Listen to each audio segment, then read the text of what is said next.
What's up, everybody? It's your man Rev, and you are now tuned in to another episode of Rated Rev, right here on the Buffalo Fanatics Network. Smash that like and hit the subscribe button. You know how we do. From week to week, we bring you that heat. So clear the tape. It's time to eat. Let's get it.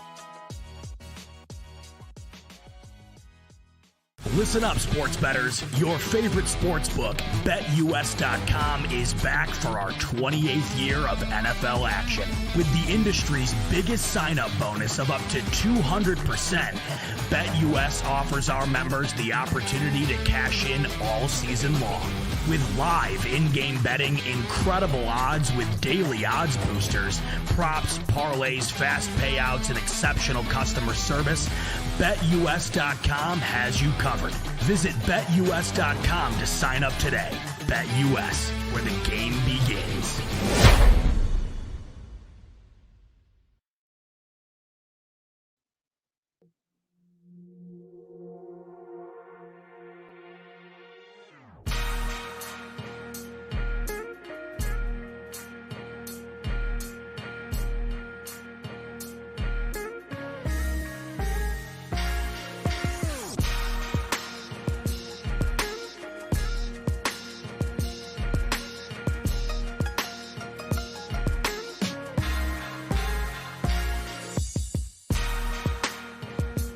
Yo, what is going on, Buffalo Fanatics? What's happening? Grace and peace, my brothers and sisters. You are now tuned in to a special edition of Rated Rev on Thursday afternoon. Brought to you by BetUS on the Buffalo Fanatics Network. It's your man Rev, coming back for redemption, baby. Last night, we had a few hiccups on my end. You know what I'm saying? Wi-Fi decided to go out midstream, but it's all good. We're back at it again today. So glad to be with you guys. We're about to do this thing right this time. Show some love. I know everybody's in here right now. Maybe you're at work and maybe you're just not getting off work. It's all good. But we're going to do this thing the right way. Let me know where you're watching from, baby. So glad to see so many people in here already. What's happening to everybody that's in here? Kobe-Wan Kenobi says, good evening from snowy Toronto. What's happening, my man? John Taryavon. Yo, baby. What's up? Buffalo Snowy 7 says, good evening, everyone from snowy London. Shout out to you tuning in all the way from snowy London. What's happening, everybody? Ronald Enix in the house. What's good, man? Donnie Foster coming in and talking about, yo, they're talking about 9 inches of snow. Yeah, they're talking about that, all right. And we're going to talk about it, too. I know the Miami Dolphins act like they don't want to talk about it, but you know they're thinking about it. What's up, Josh Castro? I'm back, baby. I'm back and better than ever. Wi-Fi on strong right now. Knock on wood, it stays that way. King Cam coming in from Ohio. What's good? D. Raleigh from San Diego. What's happening? I see you, Josh, from Salinas, Cali. I've got my man Ant 5000. What's up, baby? Yo, Roy Collins talking about your internet was supposed to make everything better. Now they just have to make it more reliable. You got that right. I tell you what, man. I guess it wasn't meant to be last night. But it's all good. But you know what it's meant to be? What's meant to be is that we are here right now. Shout out to you all for jumping back with your man Rev on a Thursday, right off the cuff. You know what I'm saying? So I'm glad that you guys are with me. Smash that like, hit the subscribe button. You know how we do it, and turn on those bell notifications. To those of you who are joining us for the very first time, what's up? This is your man Rev, and you are tuning in to Rated Rev. And normally on Wednesday nights at 8:30 p.m. Eastern Standard Time, but a special edition Rated Rev right now on Thursday because we had some snafus, a little issue last night with the stream on my end, Wi-Fi cutting out, acting crazy. So, yes, that's why I'm here with you right now on Thursday. But I'm glad you're with me. And to those who are tuning in on podcast format, what's up? Glad that you're with me. Glad to be here with everybody in here right now. So, last night, man, I got to talking about this matchup. I probably got maybe halfway in, not even halfway in. I don't think. I think I barely got out of, the first segment. But we're gonna run it back. We're gonna run it back for those who missed it and those who didn't really get the full, the full experience of Rated Rev. We're gonna run it back, okay? And so, with that being said, we have to kick off the show with a little bit of injury talk, right?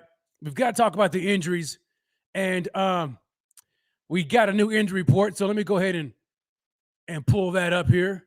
I did not, or did I save it? I don't think I saved it like I should have. And nonetheless, the only thing that's brand new, really, from last night is that Ryan Bates and Jordan Phillips are officially out. They are officially out. And so I mentioned last night, for those who don't know, I said, I've got my eyes on Ryan Bates, right? Matt Milano was on the list yesterday as a DNP. He didn't participate. He did not participate in practice. But I was like, you know what? I feel like he's going to be okay because we saw that last week, right? He didn't participate in practice all last week and then showed up on the game Sunday. And so I felt like Matt Milano would be okay. And as it turns out, he's fine. And let me go ahead and share my screen for those who haven't taken a look at it just yet, just so you can take a look at it with me. We'll look at it together. Okay. Here we go. So right now, last night we didn't have Ryan Bates didn't participate, and then neither did Matt Milano. Of course, Jordan Phillips didn't participate. He's dealing with that shoulder injury, and then Roger Saffold was on a veteran rest day. But today, as far as practice is concerned, Ryan Bates did not participate. Okay. Of course, Stephon Diggs, we know they get veteran rest days, so we're not worried about that, right? But then you see Matt Milano was he was a limited participant in today's practice. Jordan Phillips didn't participate at all as well. And so for the game status off the cuff right now, we've got Ryan Bates out, Jordan Phillips out, which is not a surprise. So Ryan Bates not going to be playing in the game. And I had mentioned last night that was a concern of mine. I was kind of keeping my eye on it. And I was wondering whether or not Ryan Bates was going to be playing or not. It looks as though that ankle injury is severe enough to have him sit out for at least a game. Right? And so with him not playing, what does that mean for the O-line? Right? Who jumps in the next man up type of thing? Well, I think we can all assume that it's going to be Greg Van Roten, right? And so we've got GVR likely going to take over Ryan Bates' spot at right guard.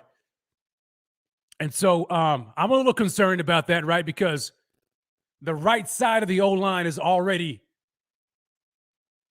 weak, so to speak, specifically right tackle, not Bates. Bates has been fantastic this season. I'm talking about specifically Spencer Brown.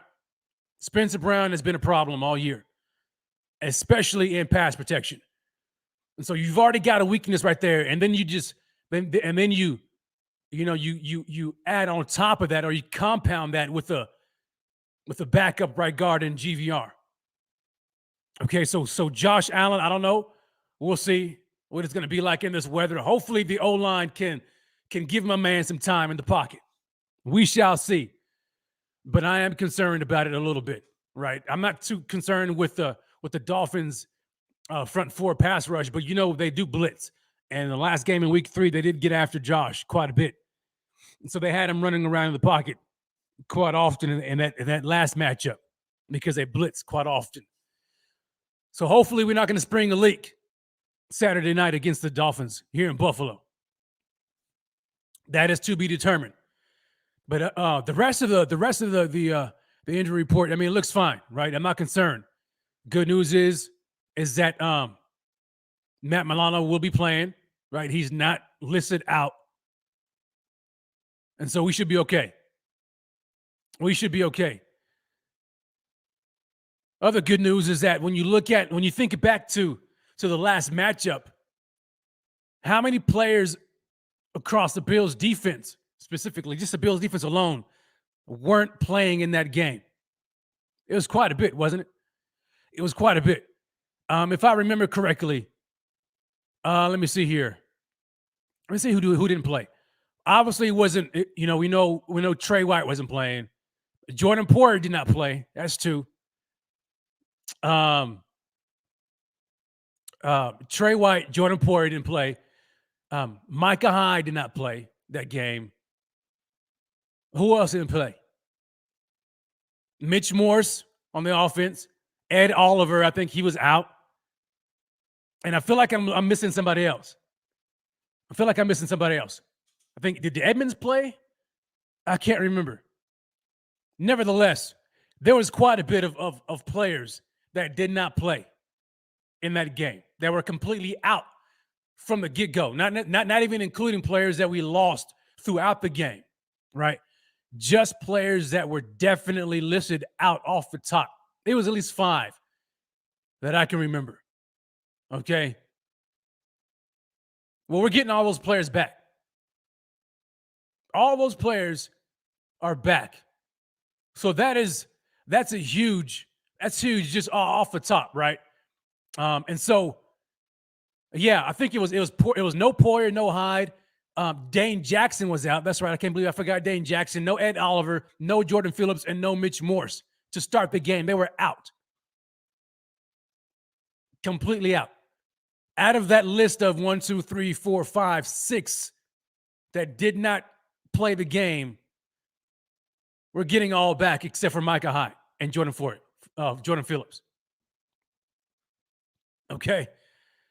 That's a huge addition to the Buffalo Bills lineup that they didn't have last matchup. And we still barely lost the game. In spite of that, we still barely lost the game. So close, right? This close to winning. And we know the Bills' record with Jordan Poyer in the lineup, right? The Bills are undefeated this year with Jordan Poyer starting in the lineup and playing. Every game that the Bills have lost, Jordan Poyer has not played. So Jordan Poyer, man, it seems like our good luck charm this year as far as wins are concerned, right? And so with Jordan Poyer playing, I feel good. I feel very good about our chances. Getting Poyer back, and then we've got Trey White back too. Mitch Morse playing. Ed Oliver's playing. Tremaine Edmonds, Matt Milano. Dane Jackson is in the game, but, I mean, y'all know how I feel about Dane Jackson right about now. He's in the doghouse for me. So he might as well not even be out there. So, nevertheless, the fact remains the Bills are much healthier in this matchup, this rematch, than they were in week 3. And so I'm wondering how much of a difference that's going to be. I think it's going to be a huge difference. I know Kim Betts comes in and says, yo, no Vaughn. Yeah, Vaughn, I mean, it's hard to replace a guy like Vaughn, right? He's a future Hall of Famer. He leads the team in sacks right now. So no Vaughn is going to be huge, right? But, I mean, we saw the likes of Greg Rousseau and Shaq Lawson and the rest of the guys, Boogie Basham and AJ Epinesa stepping up last week in his stead, in his absence. So I'm not really worried about that, because it goes to show you how valuable Von Miller really is to this team, and his impact on the team goes beyond just his play on the field, but it's really off the field, and how he's able to coach up the guys, how he's able to really encourage them and make them play up to par, make them play up to their maximum potential, even when he's not playing. That's huge. That's huge. These guys are stepping up. Greg Rousseau stepping up. Shaq Lawson stepping up. AJ Epinesa stepping up. So, yeah, though we don't have, Vaughn in this game, we've got Groot and we've got the guys that have been stepping up. So I'm encouraged across the defensive line. I'm not worried about that at all. Ed Oliver is a dog. He's stepping into his own. He's been pretty dominant the last several weeks, getting in the backfield. So I feel good about that. As we move on, and we're going to talk about matchups and key matchups here in the show later on in the show, but we've got to jump into 1st and 10. 1st and 10, leadoff topic of the show. It's 1st and 10.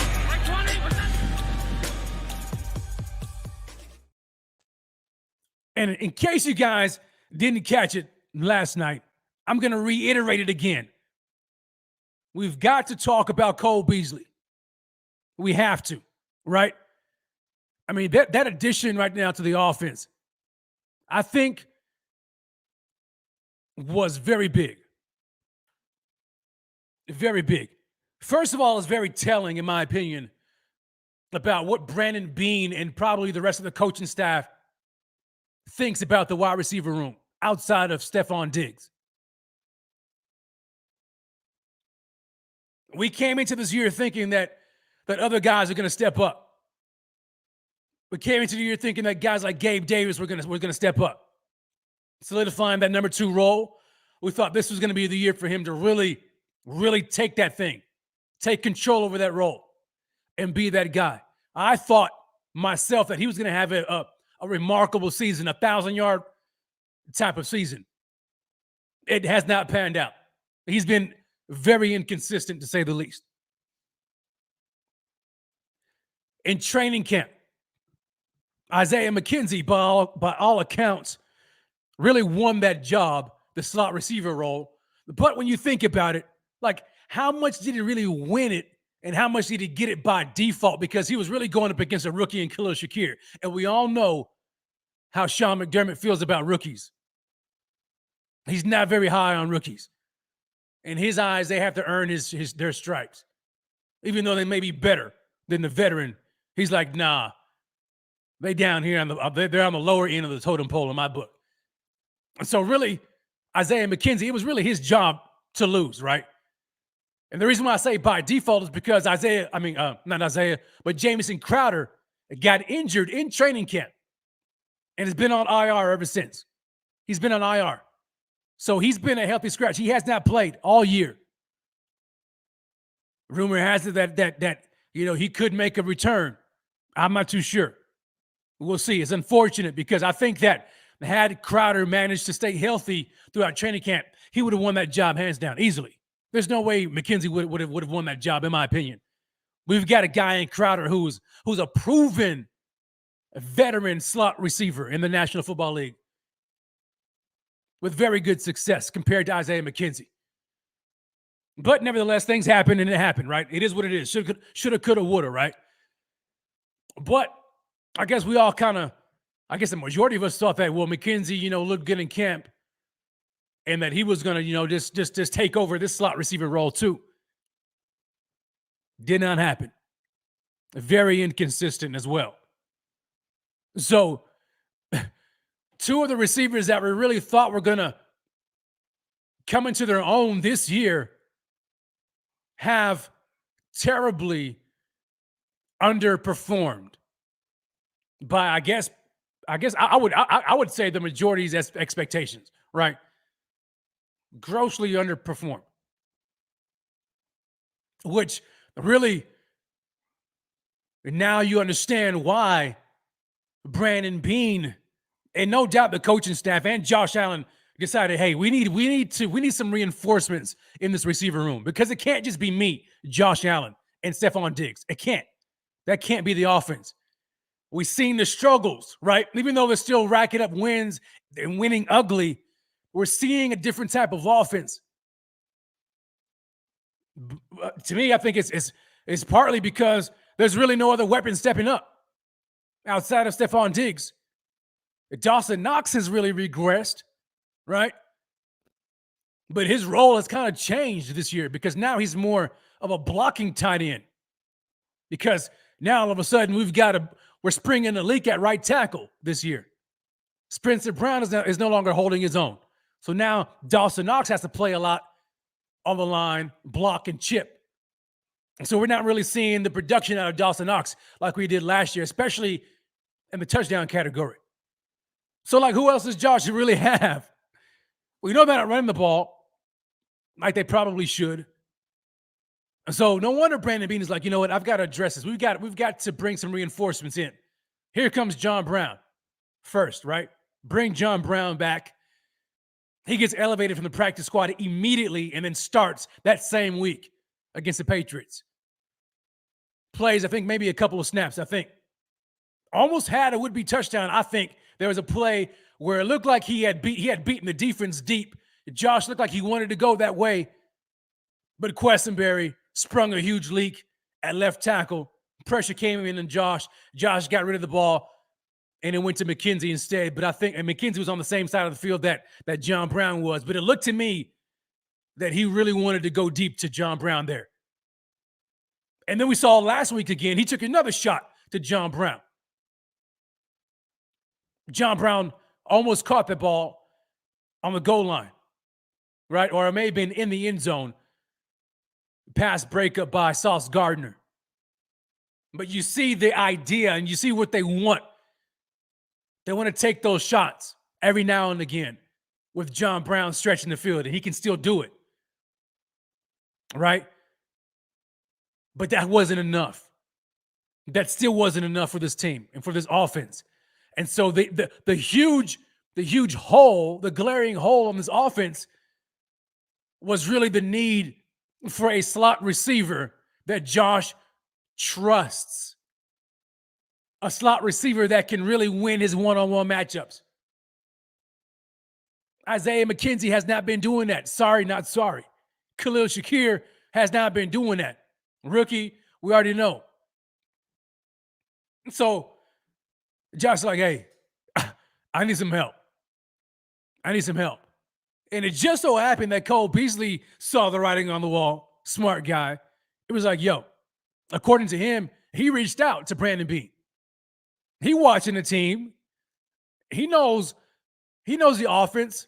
He knows what Josh Allen needs. He knows what they're missing. He's like, yo, hey, what's up, big guy? Yo, big baller Bean. What's up, man? Yo, hey, this is Cole. Yeah, third and Cole. You know who I'm talking. You know who it is. Hey, so I know I said I retired and everything, but yo, I didn't really mean that stuff. I didn't really mean that. To be honest, man, I wasn't feeling it down there in Tampa. It ain't never been the same since I left Buffalo. Hey, I'm open to returning if you guys, need some help. Let me know what you think. Holler back at me. You know what I'm saying? That's basically how that conversation went. And Brandon Beane was like, all right, I'll holler back at you, man. Let me see. Brandon Beane ain't no fool either. He's like, yo, we need some help. Long story short, they made it happen. They made it work. Cole Beasley's now on the team. Now, granted, he signed to the practice squad. We don't know if he's going to get the call up or not this game. But they didn't sign him to leave him on the practice squad. Okay? They did not sign Cole Beasley to leave him on the practice squad. We already know that. We already know it. So I'm just waiting to see whether or not he's going to get called up for this game. They may not need him this game. I don't know because, the weather conditions. Tony Pepperoni says, yo, he'll be active by Saturday. I believe it. He has to be, right? Unless they feel like, you know what? Because of the weather, we probably don't need Cole right now. we'll lean on the running game. That's cap. They ain't doing that. Lean on the running game, please. The Bills, since when? Never. Not going to happen. This game is huge. They're going to have every weapon at their disposal that they can possibly have. If Cole Beasley is able to get in there and play right now, give him some valuable snaps, then I guarantee you he's going to get called up. That was straight cap. So Cole Beasley, man. Welcome back, Cole Beasley. I love it. I love my man Cole. That man is Mr. Third and Cole all day long. You want to look at his snaps? Let's talk about some of his stats, right? This is for those who think that, Cole Beasley, he's an old receiver. He's old and the too little long. Speaking of tooth, I wonder if he got that chipped tooth. I wonder if he got that filled. I don't know. Cole Beasley, 33, my man, 33. But last time he was with Buffalo, 32 years old, years young. I don't know why everybody talk about 32 is old. That ain't old, man. Maybe in football years, but that ain't old. He's a young man. Young whippersnapper. But the last time Cole Beasley, back in 21, his last year with the Bills, the man had 82 receptions for 693 yards, averaged 8.5 yards per reception, had 1 touchdown. That was his down year, finger quotes, right? His down year in terms of yards per reception and touchdowns. That was a year when everybody was like, yo, we need another receiver who can get some yak. Remember that conversation? Everybody was like, yo, we need a rack receiver. Somebody who can get some yards after the catch. Because Cole Beasley is regressing. He catches the ball and falls down. 8.5 per clip, I'm taking it. But nevertheless, I guess that was kind of low by his standards. When you look at what he did the year previous in 2020, 82 receptions, 967 yards, 11.8 yards per reception, 4 touchdowns.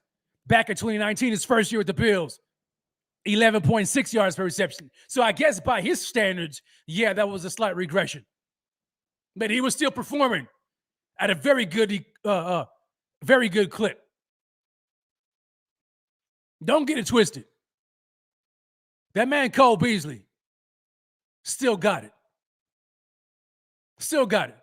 And we saw little clips of him in practice, still doing his thing. Like Cole Beasley, all we need him to do is be open for Josh when he needs him the most, right? Cole Beasley has that innate ability to get open and find the holes and the openings in zone coverage.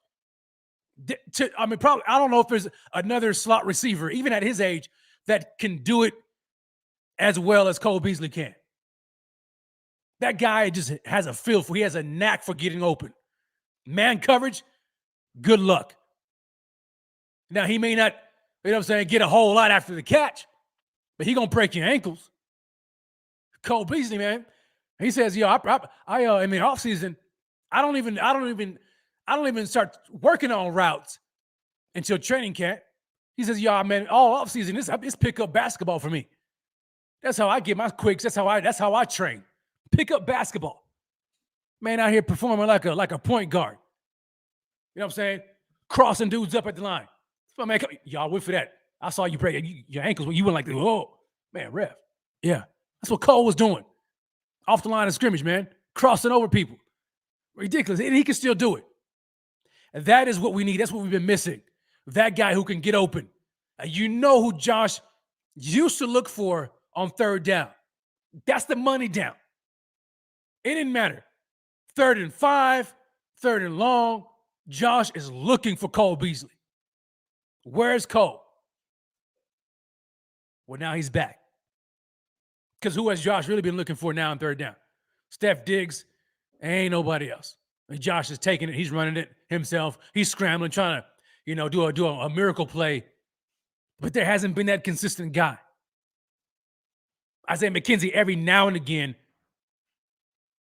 plays better than he really maybe is. He makes a stunning catch. You're like, oh, dang. Did Isaiah McKenzie just come down with that catch? And then you have another time, maybe 3rd down, and he targets Gabe Davis, and he freaking drops the ball. So there's been just inconsistencies you know what I'm saying, across the wide receiver room, not named Stephon Diggs. So I'm glad, I'm ecstatic that Cole Beasley is back. And I think he's going to be huge for this offense. Because when you think about it, especially if they start to work John Brown back in the game, you got Stephon Diggs, John Brown, Cole Beasley, Gabe Davis. You got them 4 wide receivers right there. And then Isaiah McKenzie back in a gadget role where he should be. You've got Gabe Davis as your 3/4 role where he should be. No diss, but it's a whole lot easier for that man. Play him as a big slot, 7 rows. You spread him out. You got 4 wide. You go 3 wide. Even if you go 3 sets, you got Diggs, Cole, Davis. The possibilities are endless. I think this right here is what's going to open up the offense. We'll see what happens, but this has me highly encouraged. So the fact that Cole Beasley, man, is here on this team, I'm ecstatic. I'm ecstatic. I really am. And then we know that Josh trusts this man explicitly. He trusts him. He trusts him. And this dude is tough as nails. Tough as nails. A Buffalo Snowy 7 comes in and was like, yo, remember Bees played with a broken leg in the playoffs? Plenty of bop. Like, Beasley is tough. Tough. Yeah, I remember that play with a broken leg. Fibula, I think. That guy's ridiculous, man. He's ridiculous. You add that slot position right now. Bring that guy in there.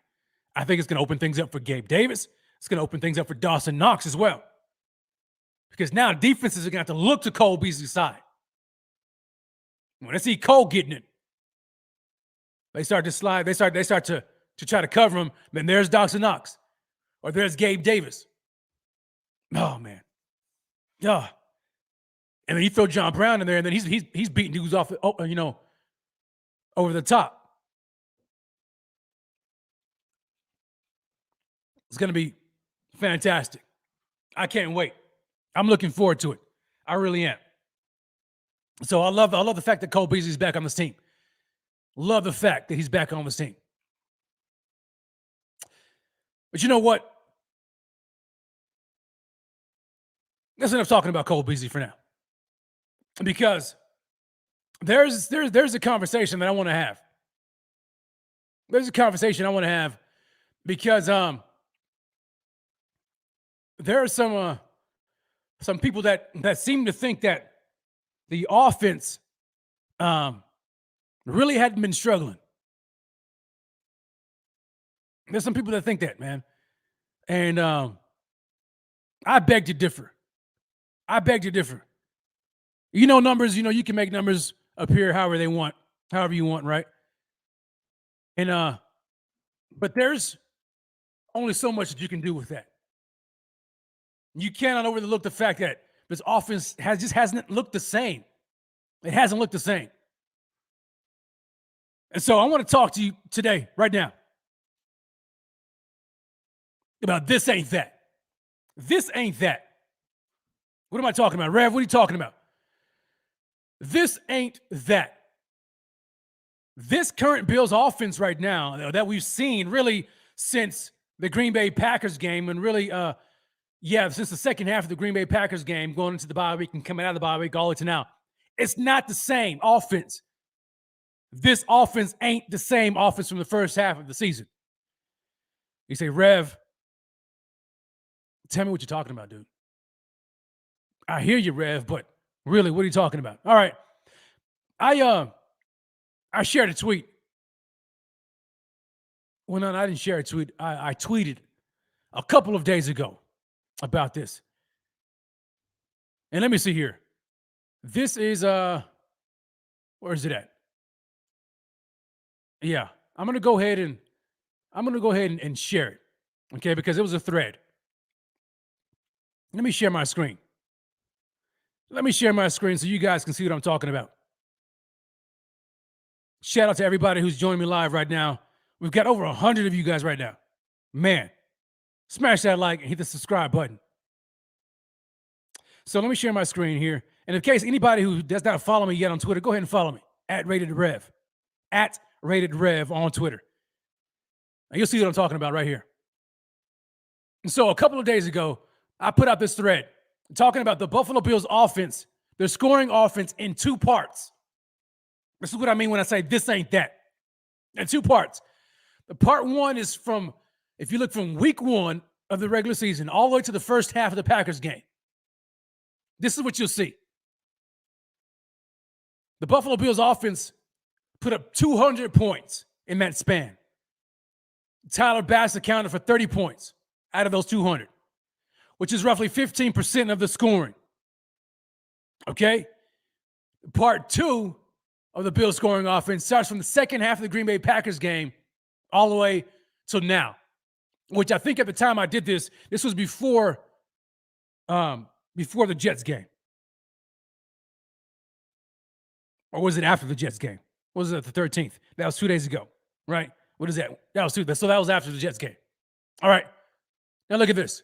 So in part two, the Bills offense now scores 151 points, minus the safety versus the Lions. I already took into account that safety. 151 points. Tyler Bass, 48 points. And that's approximately 31% of scoring. So Tyler Bass, when you look at it, Tyler Bass's percentage of scoring has doubled from the first half of the season. He went up from 15% of scoring to now 31%. And the offense, I'm talking about touchdowns only, points by touchdowns only, went from 200 points in the first half of the season to 151 points. What does that mean? Well, not necessarily 200 points. They went from 170 points, right? They went from 170 points when you count touchdowns only, not Tyler Bass's, right? Touchdowns only, 170 points off touchdowns to 103 points from touchdowns. So that's like a 40% reduction in points from touchdowns alone.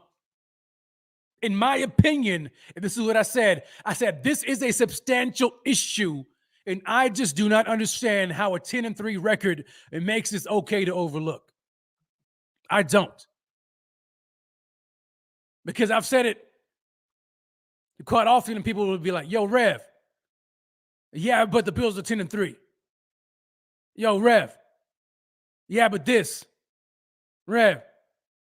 Yeah, but that. Nobody's overlooking the offense, but you're missing the uptick in defensive play. Yeah.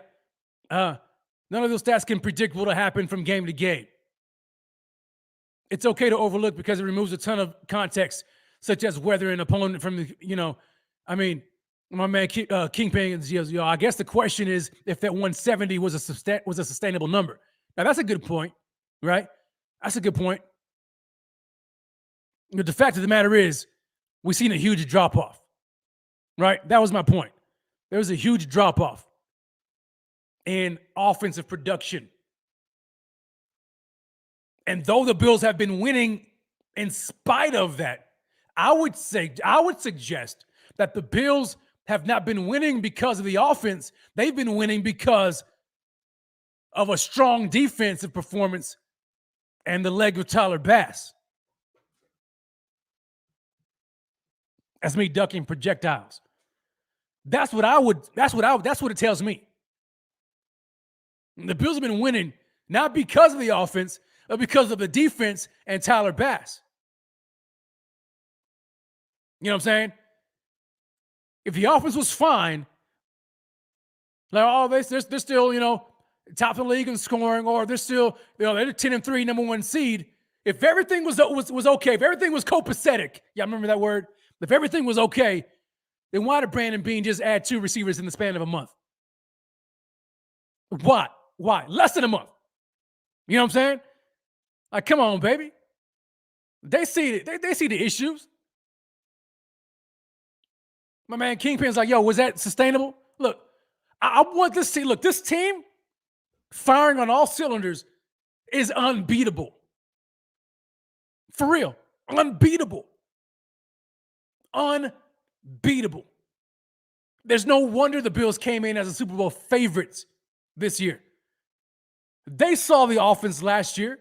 They saw that playoff offense. Unstoppable. Who was going to stop that offense?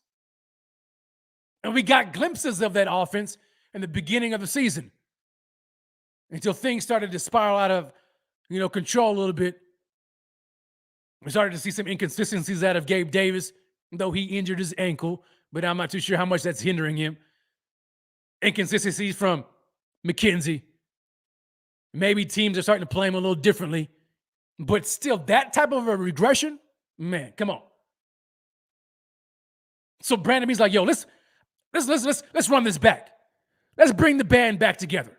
Let me get John Brown and Cole Beasley back. And let's see if they can jumpstart the offense. Because I don't know about you. Maybe this is unrealistic, but I want to see the dominant Buffalo Bills offense that we've been so accustomed to seeing. Because I think and I believe they are just that elite. When they have their full complement of weapons and they're firing on all cylinders on their A game, they blow out teams. They beat the brakes off them. I'm glad that we're finding a way to win these close games, these tough, gritty games. But what's wrong with being a dominant team? What's wrong with just dominating people? If you can dominate, dominate. I'm not settling for anything. I'm glad we're getting these wins. But don't wet my palate. Don't tease me. Don't get me used to something like this, and then you just take it away from me and be like, here, this is what you really need. Get used to this. Nah, forget that, fam. You know what I'm saying? Like, come on, man. Don't show me a dominant offense that's virtually unstoppable and then take it away from me and try to replace it with something else and say, well, Josh Allen is still Josh Allen. The Bills are still 10-3. No, forget it. I want that offense. I don't want this. No. Shoot. It's like test driving a car. You go up to the dealership and they let you get in the car that's fully loaded. Fully loaded. I mean, you're talking about they got every single gadget, whistle, whatever. Everything loaded to the gill. Smells good, everything. They let you sit behind the wheel. And they check your credit and they're like, you know what? Let's come over here. Come over here. Let's get out of this car and let's look at this base model right here. This is what you need. This is more of your speed. Enjoy this right here. Look at it. Yeah, don't you like that? No, man, I don't want that.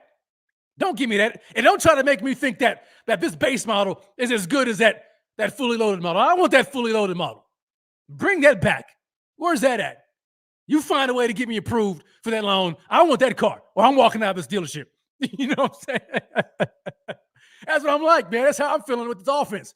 No, bring that one back. Bring that one back. And so I think I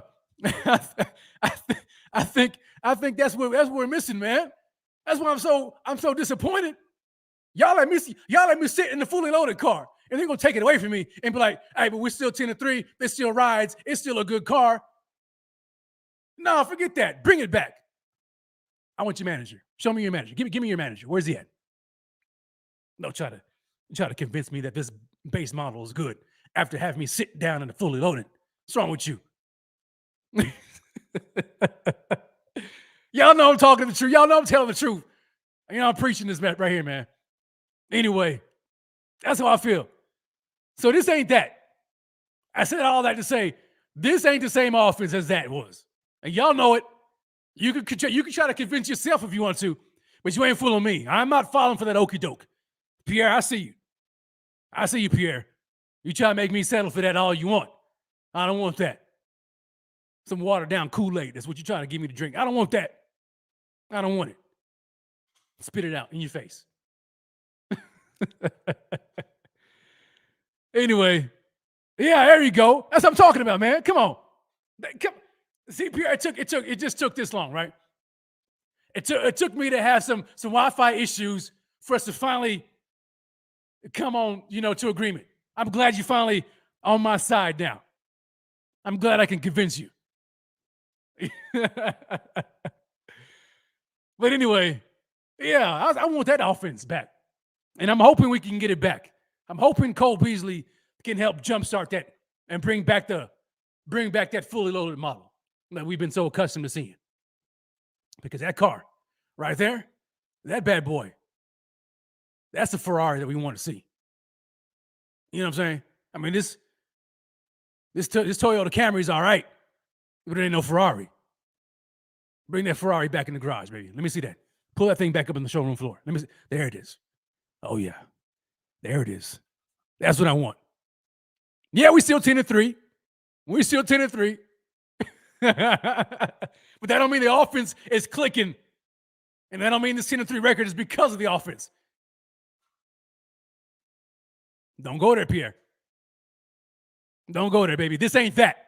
Okay? Y'all say it with me. Put that in the chat. Say, this ain't that. That's what I want to see. And I want to see Pierre write it too. Type it in there, Pierre, big fella. This ain't that. Because y'all know this. Y'all know it's the truth. Anyway, y'all got me on my bag right now. So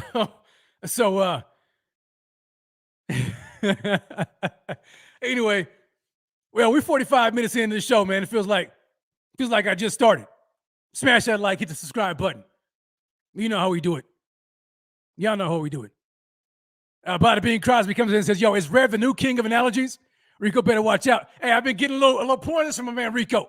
He comes off, man, yo, them analogies from Rico off the cuff, off the top of the dome, man. I admire Rico with his analogies, man.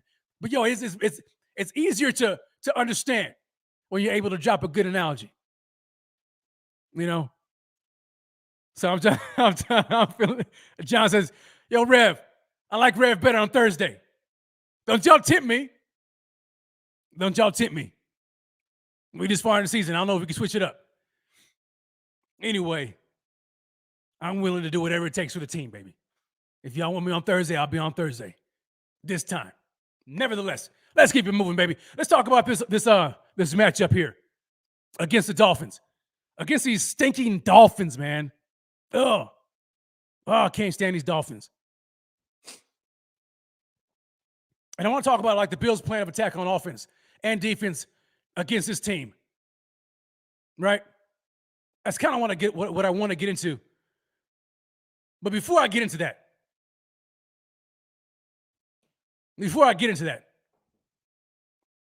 I want to show y'all something. Because, man, I'm tired of these Dolphins, yo. I'm tired of these Dolphins, and I'm tired of Mike McDaniel. I'm just going to be honest. I think he's a good offensive guy. He's doing well in Miami so far, right? No shade. I'm not taking that away from him. But the guy's just freaking corny. He's corny and he's cringe. And this talk about the weather, right? He's trying to play it off like it ain't a big deal. Don't give me that nonsense. Y'all know you're scared of that weather. Y'all, you want no part of this weather coming up Saturday night. You can do whatever you want to do. You can say whatever you want to say. You can turn the AC down as cold as you can in the practice facility down there in South Beach. You can wear dumb stuff like this. Let me show you.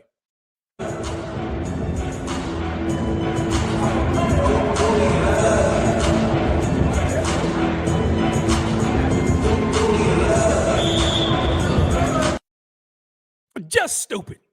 Just flat out dumb. I can't stand it. That was so, man, I couldn't stand it. Just cringe and corny. Like, bro, what are you doing? Wearing it. Y'all seen that shirt, right? Right? Something about colder. What was that dumb shirt?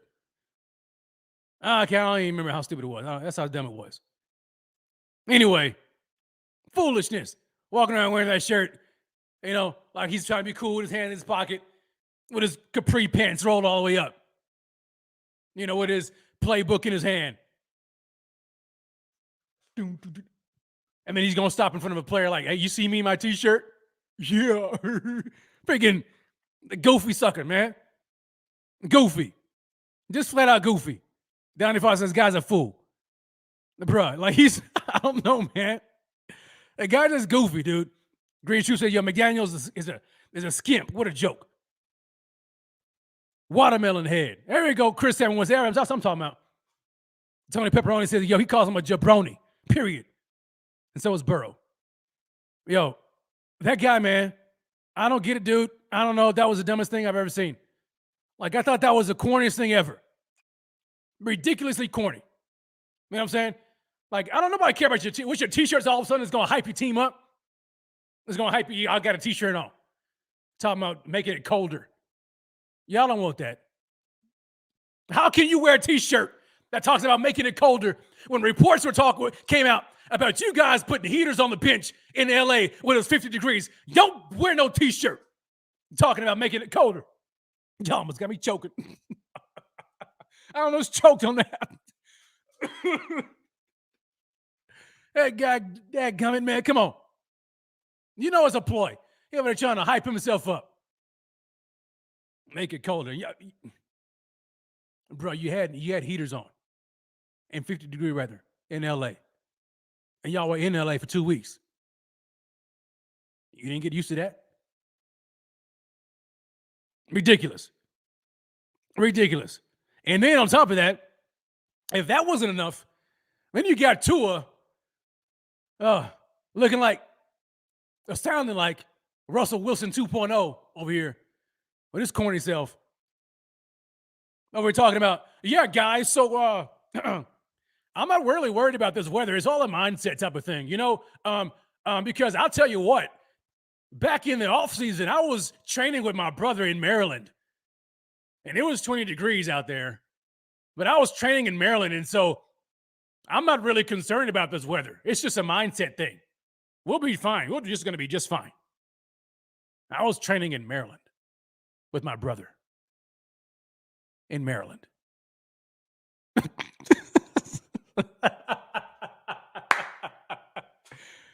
Come on, man. You can't be serious. You can't be serious. Yo. What's wrong with these guys?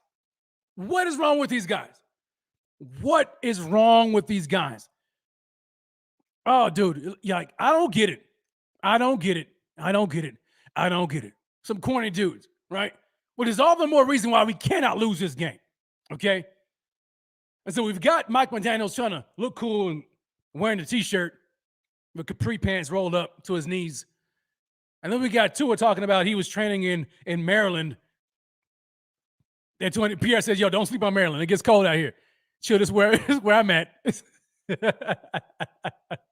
But it ain't Buffalo. I ain't never been to Buffalo. But I can assure you, when he was training, it wasn't like it's going to be Saturday night. I guarantee that. This ain't that. Bada Bing Crosby said, yo, this ain't that. Maryland in spring is not Buffalo in December. That's what I'm saying, Bada Bing. But according to Tua, it was snowing. So I don't know, man. Does it snow in Maryland in the spring, or when was it? Somebody need to fact check him.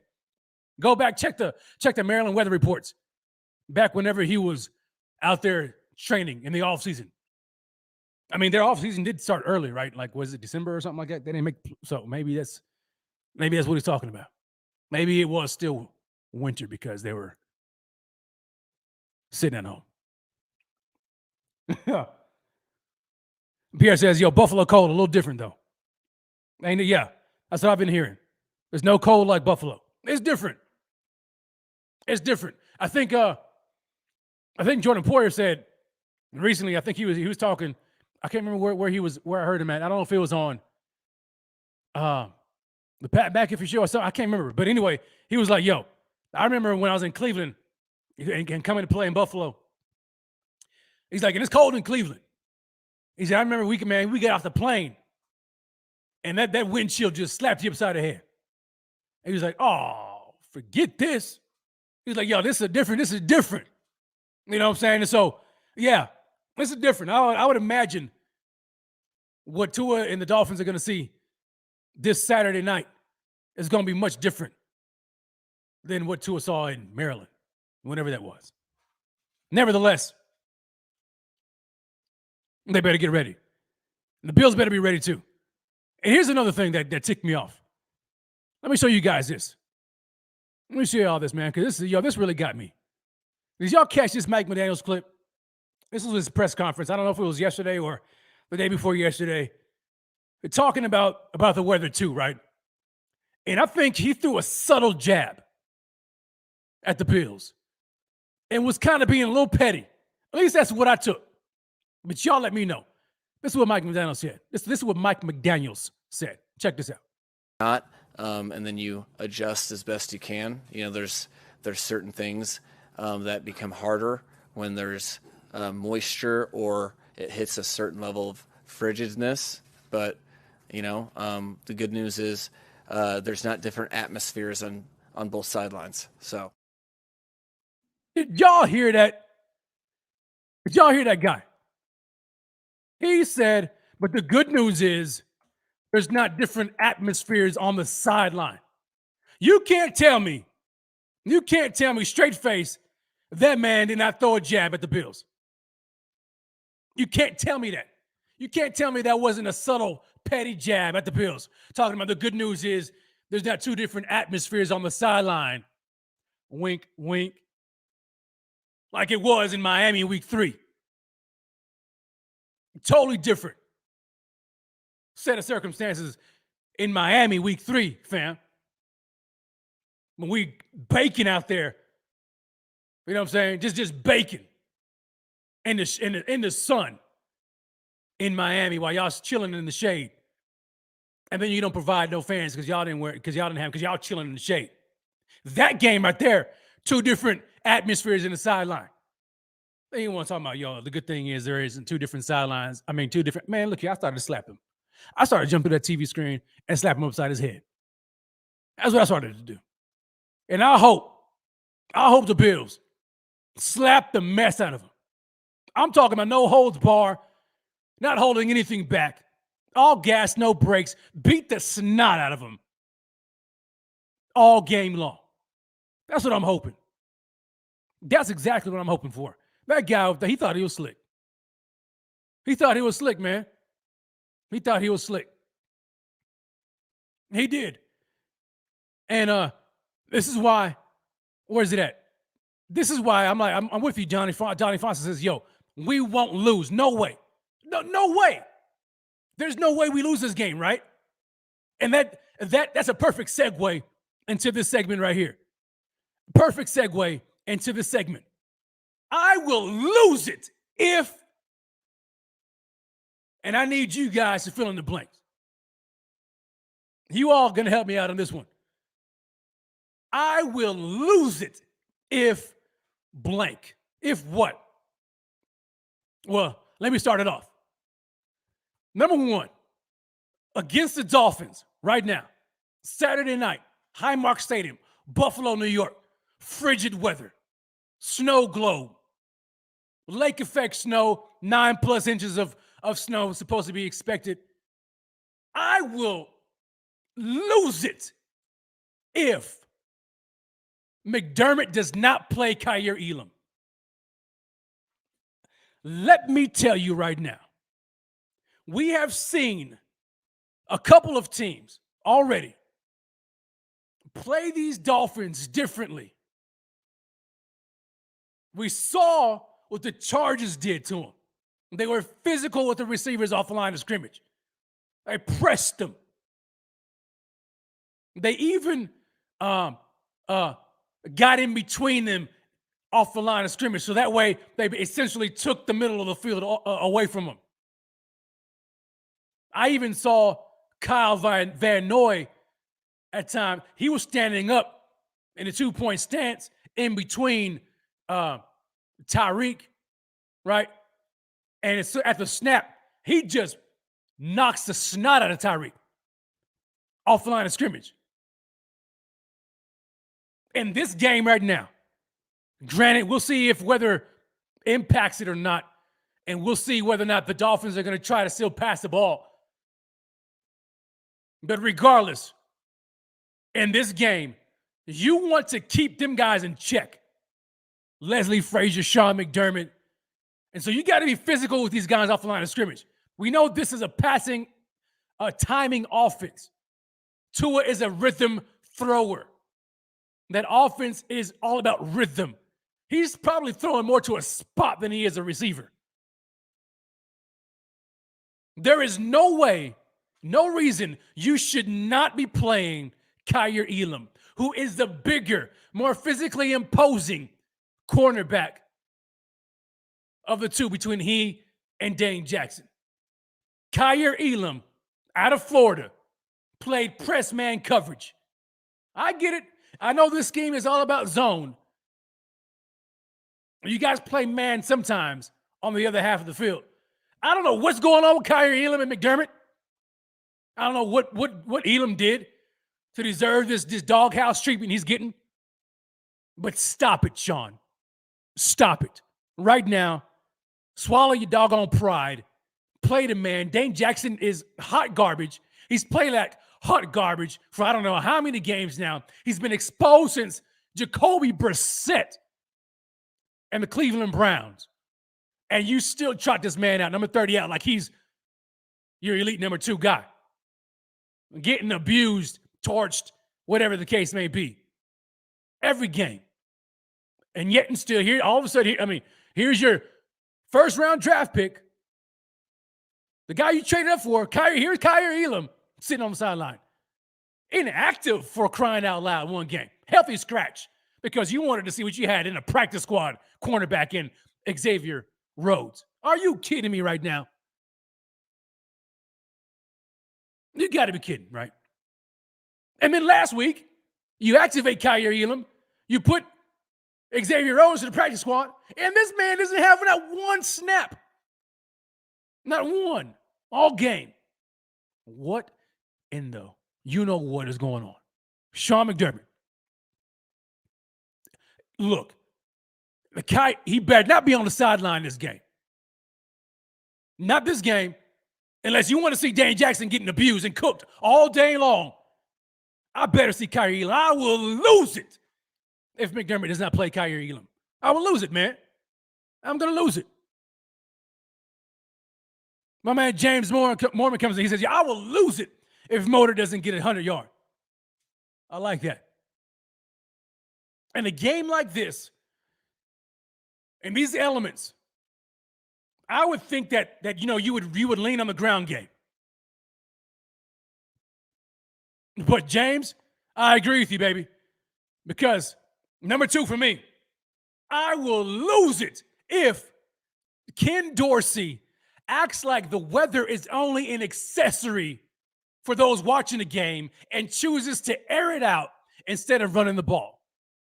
I will lose it if he has Josh throwing the ball 40-plus times a game in these conditions, especially if it's going to be as bad as it's lining up to be.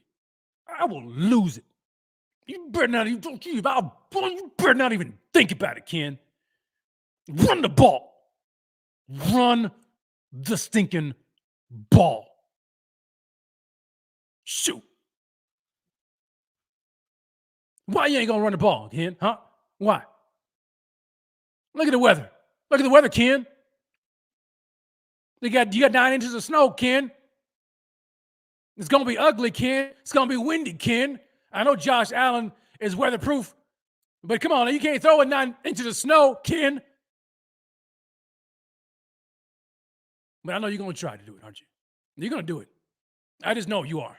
Because you just cannot help yourself. You are Mr. Opposite. You are Mr. Opposite. What do I mean by that? Let me tell you. You do the opposite of what you should be doing. Bad weather, 9+ inches of snow on the ground. You're supposed to run the ball. No, what's King going to do? King's going to throw the ball. Josh, air it out, baby. This is the game plan. Ready? Break. Air Allen, baby. Josh throw the ball 40+ times. Run the ball, maybe, 15 times between all of our backs and Josh. We're going to air it out, baby. Offense is going to be sputtering all game long. Sputtering all game long. Ken, count him in the shotgun, baby. All game. But then, when it's gorgeous outside and beautiful weather, now you want to run the ball. Now you want to run the ball. Ken is he's Mr. Opposite, man. Mr. Opposite. Mr. Make no sense. So I don't know. But I want to see the run game more. I do. Especially when you look at the numbers, right? Let's look at the numbers. Let's pull them up. Let me see if I can get Singletary's numbers pulled up here real quick. Yeah, there it is. Where you at, Motor? Where you at? Devin Singletary. This year, he's averaging almost 4.5 per clip. 4.4 yards per carry, right? He's got 642 yards on the ground, but he averages 4.4 per carry, okay? That's Devin Singletary. Look at James Cook. James Cook is averaging 5.1 yards per carry. Dadgummit, Ken Dorsey. What is wrong with you? What is wrong with you? This is a game you want to run the ball. Establish the line of scrimmage, right?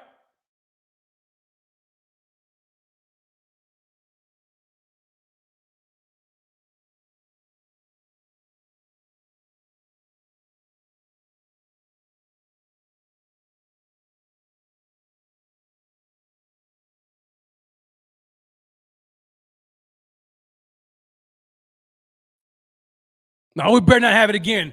Wi-Fi, but you better not cut out on me. You better not. We're back. Let me wrap this thing up.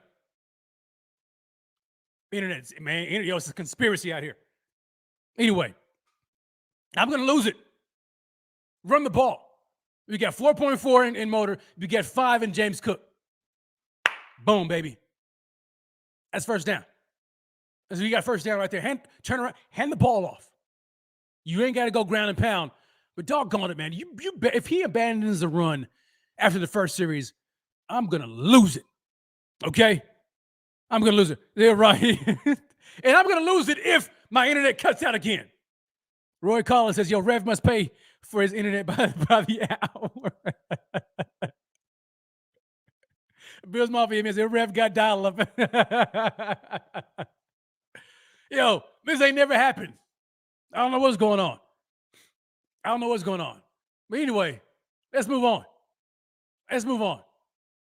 What will you guys lose it if, huh? If this happens, what are you guys going to lose it? You will lose it if what? Huh? Let me see. Jim Grant says Dorsey's trash. I can neither confirm nor deny, but we will see. We will see. What else am I going to lose it on? Huh? I will lose it if I see Isaiah McKenzie drop another doggone contested pass. Y'all remember this? Now remember this? Let me show y'all this. I don't know if y'all remember this or not. Y'all remember next Friday? This is how I feel right now. I will lose it if this happens. Did I say no? That's me. That's going to be Rev. That's going to be me, okay? If this stuff happens, I'm going to lose it. Huh, buddy? Yeah. My man Nate comes in from school. Say, what's up, bud? Hi. Yeah, buddy. Say, go Bills. Go Bills. How was school? Good. Did you get a red card? No. No red card today? My man. Yeah. All right, buddy. That's my man. Just coming home from school. See you later, buddy. Bye, buddy. Yo. Anyway. Yeah, my son had to come in here, man. Love him. Anyhow, what was I saying? Yeah, doggone it. I'm going to lose it. I'm going to lose it if I see McKenzie drop another pass. If he drops another contested it's going to be me. This is going to be me. This game, and I'm going to tell y'all right now, you're going to see me like this. Y'all going to see me like that. And then you're going to see, you're going to watch my Twitter, okay? And it's probably going to be some emotional tweets. I'm just telling you that right now, okay? I'm going to lose it if I see that happen. And last but not least, okay, I will lose it if the Bills lose to that clown I just showed, Mike McDaniels.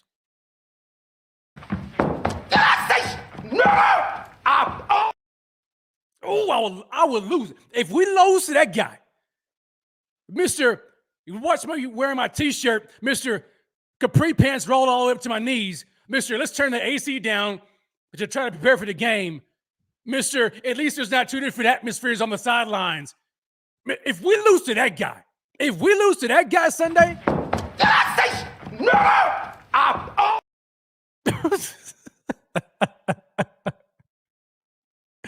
say, yeah, that's right. Eric, say another word. Pinky's a man. Yo, Pinky's a man. Just in case y'all don't know who that is. That's Pinky, baby. Oh, man, I'm going to lose it, man. If we lose to that guy.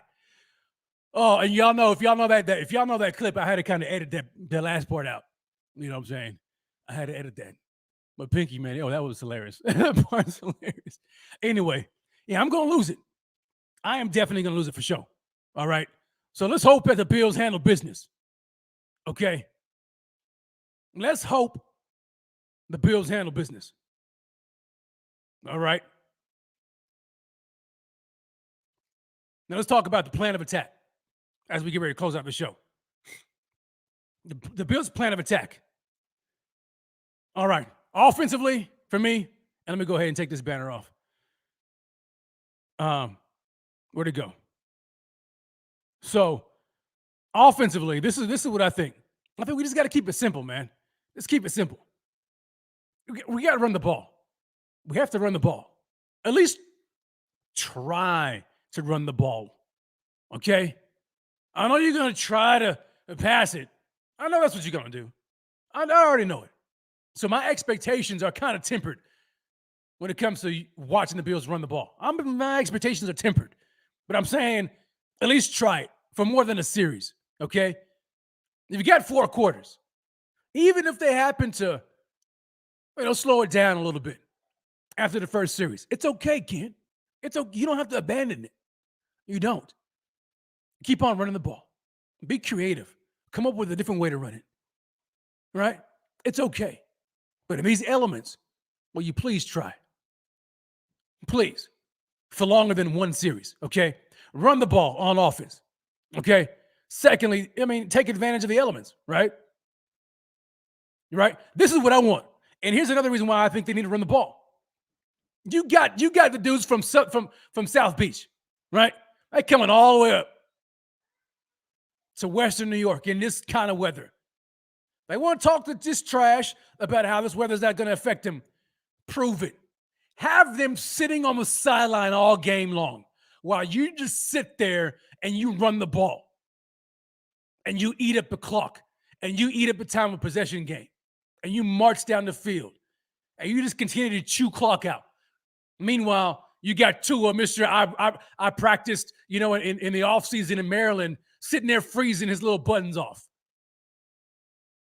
You got Mr. Mike McDaniels with his T-shirt on, freezing his buns off, sitting there on the side. I want to see them sitting on that sideline, frozen, like wasp in the winter.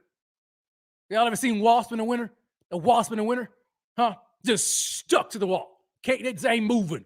So cold they can't move. Frozen, stuck. That's what I want to see. You got to peel them guys off the side, off the bench when they get on the ball. Run the ball, eat the clock. Let them freeze. I'm talking about they ain't concerned. But that's what I want to see on offense. All right? Kim Bet says, Motor's going to ball out. I sure hope so. James Mormon says, tuna popsicle. Yeah, that's what I want to say. A tuna popsicle. Go down there and just frozen. It's a frozen fish. That's what I want to see. A whole bunch of frozen fish on the sideline. I got to move these big black lips. Frozen fish, okay? Anyway, on defense, I know Rod, man, but I'm trying to, Rod man says, creativity is not Dorsey's thing. I'm trying to give him some benefit of the doubt here, okay? All right. On defense, plan of attack. This is what I want to see defensively. You stop and run. Because I can assure you, they're probably going to try to run the ball. They're going to try to establish the line of scrimmage. They're going to try to run the ball. Mostert, these guys. They're going to try to be the more physical team. I think, and this is just me, I think they're going to try to overcompensate, right? And what I mean by that is they're going to come in here kind of with a chip on the shoulder as the team from Florida who can't handle the weather in Western New York. And they're going to try to come out here and beat up the team who's from Western New York and is supposed to be used to this kind of weather. That's what I expect them to try to do. They might try to overcompensate a little by running the ball. Try to prove to everybody that they aren't who we think they are. And you better not let them do that. So stop the run. Stop the run. Man, can y'all hear the headlines? Read the headlines right now. Miami Dolphins from sunny South Beach, Florida, march all the way to Western New York in the frigid cold air. 9 inches of snow, and they run the ball down the Bills' throats to a victory. Can you imagine what? I don't even want to think about that. So you better not let it happen, okay? Stop and run. Number 2, plan of attack for the Bills' defense. They need to get physical with these wide receivers, okay? They have to. Try at least try to mimic the Chargers, right? At least try to mimic their game plan. I know Leslie Frazier and Sean McDermott are rigid. They don't really like to come out of their game script. They don't like to come out of their scheme, quote unquote. It's for nothing. This is who we are. We're just going to be this. We're a nickel team. We're just going to be like this. We rush 4, and that's it. We don't blitz, even though we probably should. We play zone, even though we probably should play a little bit of man and get physical with these guys. Man, why? Why? Oh, hey, guys, that's just not what we do. This is who we are. Well, you better come out of that. You better be a little bit more flexible. You dadgummit. Be a little more flexible. I want to see something. Do something different. Do what you got to do to win the game. We've seen the Bengals be flexible last year against the Chiefs in the AFC Championship game. Teams couldn't really stop them, so what did they do? They decided to kind of be a little bit more flexible, did what they had to do to win the game. They only rushed 3. They said, forget trying to send the house on Mahomes and try to get him to the ground. We'll just rush 3 and drop everybody else back in coverage. It's worked. And they've beaten the Chiefs that way ever since, even this year. Same way, beating them. Why? They did what they had to do to win. They weren't rigid. They were flexible, right? That's what I think needs to happen. That's what the Bills need to do. They need to be flexible in this game. Get on top of guys. I don't care what it takes. I better not see Tyreek Hill and Jalen Waddle flying off the line of scrimmage easily like it's nothing. Like it's nothing. Okay? What is it, buddy? What is it? Let me finish. Okay? That's what I better not see. So please, get physical. Jam these wide receivers. Make Tua throw outside the numbers. Make them throw outside the numbers. We know their offense right there in the middle of the field. In between the numbers, that's it. You get Jalen Waddle, Tua, crossing routes, all that kind of stuff, quick off the line. That's where they make their bread, their money right there. That's their living. You jam them suckers off the line of scrimmage. You beat them up. Beat them up, man. Beat them up. Be physical. You do that, you disrupt the timing. That's going to give Greg Rousseau, Ed Oliver, Matt Milano on an occasional blitz the time to get in the backfield and get to off his spot. Disrupt the timing. That's all they are, timing offense. You disrupt that. Tua's not making a whole lot of off-platform throws. He's not really scrambling. He's not doing that. It's a rhythm timing offense. You disrupt the rhythm and the timing of the offense, you got a chance. But you got to be willing to do it and come out of your shell to do so. That's why I need to see Kyer Elam playing, not Dane Jackson. Oh, my gosh. I'm going to lose it if I see Dane Jackson. Anyway, you understand what I'm saying? That's what I want to see. That's the plan of attack, yo. Don LC, he says, yo, Rev, they gave Hines some plays last game. What do you think? Yeah, man, do whatever you got to do. I like it. It's about time they incorporated Hines into the passing offense. You know, you just need to do enough to keep defenses honest and keep them on their toes. Mix it up, man. Don't just be so freaking, what's the word I'm looking for? I'm losing my words right now. When you know what you're going to do. right? You know what the other team is going to do. Don't do that. Don't do that. Don't be that. And so that's what I want to see. I want to see him mix stuff up. Have Hines in these end arounds. Quick game. Get him running out, with the ball in his hands fast. If Cole Beasley gets called up, utilize Cole. Don't just have him there, a play here and there all game. No, get that man involved. You didn't sign him for nothing. Go to Diggs early and often. Get the ground game going. Mix it up with some design runs or something. Like, mix it up. Keep this team running sideline and sideline. And keep the clock running. Predictable. There you go. Golly. Dadgum, man. I can't believe, man. That word just completely escaped my mind. I had no idea. Thank you all. Predictable. That's it. That's it. That's what I want to see, y'all. That's what I want to see. Some screenplays. Oh, Jim Graham. I wish we could execute a screenplay. They can't execute it. I've never seen a team be this bad in the screen game. It's terrible. I don't know if they're not faking it right, or I don't get it. I don't know. This is weird. When they try to do a screen, it's weird. So forget the screen, the typical screenplay that you do, to your running back out of the backfield. Just do some quick wide receiver screens, right? You may have a 3-by-1 set, you know what I'm saying? And two in that bunch format. Two of the wide receivers are there to block.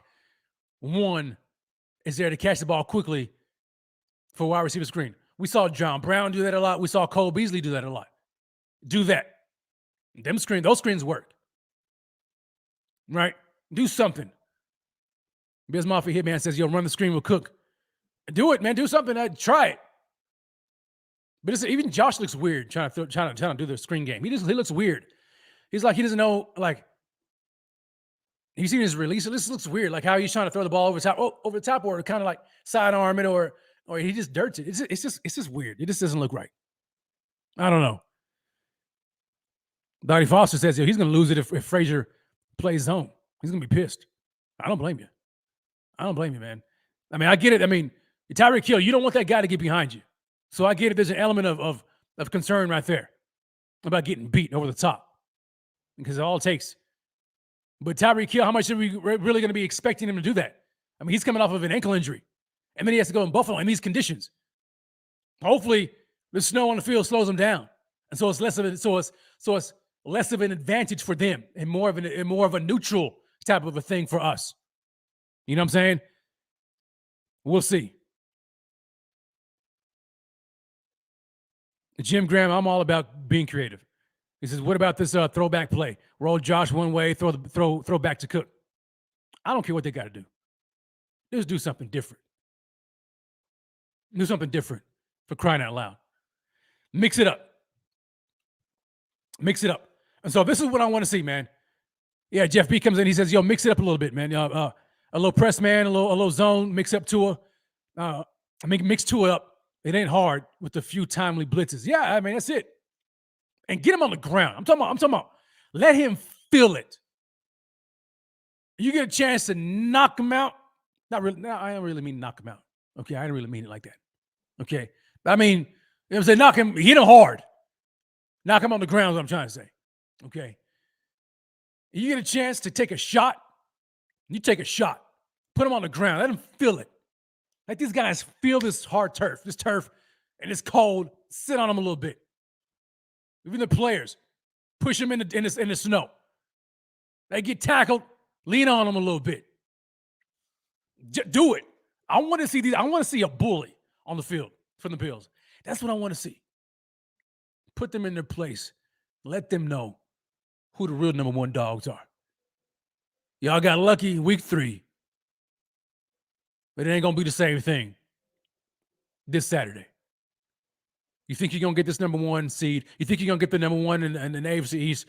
You're not winning it. We're going to put you back where you belong, like a big brother to his little brother. Grab him in a headlock, give him a little noogie, toss him aside, and be done with him. Let's be done with these fools already. You know what I'm saying? That's what I want to see. But at the end of the day, like my man Chris 716 says, just win, baby. Just win. Just win. Just win. All right? So now we're at the time of the show where I want to see some score predictions. All right? I want some score predictions. What are your predictions for this game? I know we're a couple of days out, but it's all good. Give me your predictions. What do you think? You think this is going to be a blowout? Bills victory? Think if it's going to be a closer game? Let me see. Put him in the chat. Roy Collins says, yo, put some snow in his face. Yeah, that's what I'm saying. I mean, you get the guy on the ground, right, where his face mask is in the snow, and you get a little handful of snow, and you just kind of shove that little thing right in your face mask. You know what I'm saying? I'm a fool. Anyway, yeah, man. Hey, put some snow in his face. I'm down. So, score predictions. Here we go. They're coming in. Roy Collins says 17-6 Bills. The Bills Mafia Hitman says 42-14. Oh my gosh. I'll tell you what I'm not going to do no more. I'm not predicting the Bills 40 burger no more. I'm not predicting that. Certainly not in these conditions. But we'll see. I'll be shocked. Jim Grant says 21-6 Bills. I'm just saying 16-3 Bills. Love it. My man John Sauer Yvonne says 28-14 Bills. Texas Flood 17-0. I like it. Matt C, says Bills 20-6 with 2-point conversion. Okay. Walter Scale says 31-14 Bills. I'm loving these predictions. I'm thinking, does anybody know what the line is right now? What is it? What's the spread? Let me see what the spread is.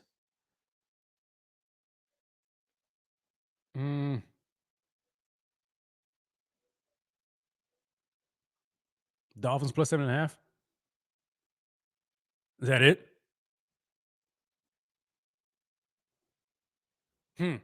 So I'm thinking this is going to be a close game. 7.5. Kim Bet says 7.5. Yeah, thank you. All right, so I think it's going to be a close game. I'm not coming out here with the 40 burger. I'm not doing that no more.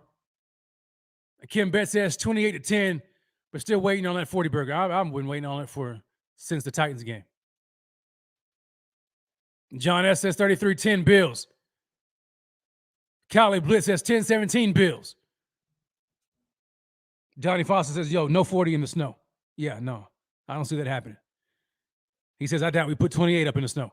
Here's what I'm thinking, ladies and gentlemen. Here's what I'm thinking.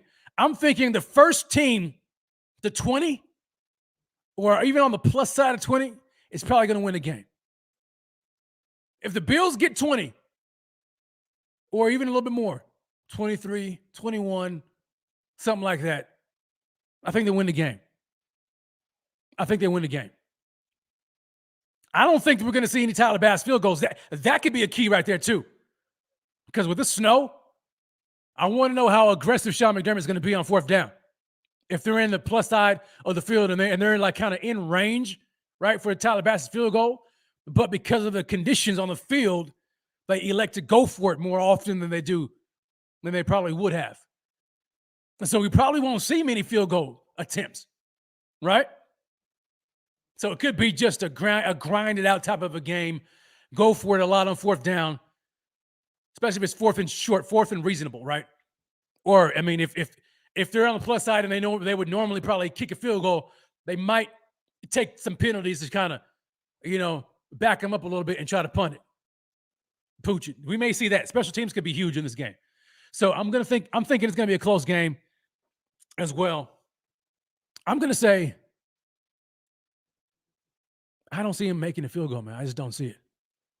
I could be wrong. Tyler Bass has a heck of a leg, but in these conditions, I don't know what the field's going to look like. If you got 9 inches of snow falling, I don't know how fast they're going to be able to clear the field. And if it's steadily falling throughout the game, yeah, it's going to be tough.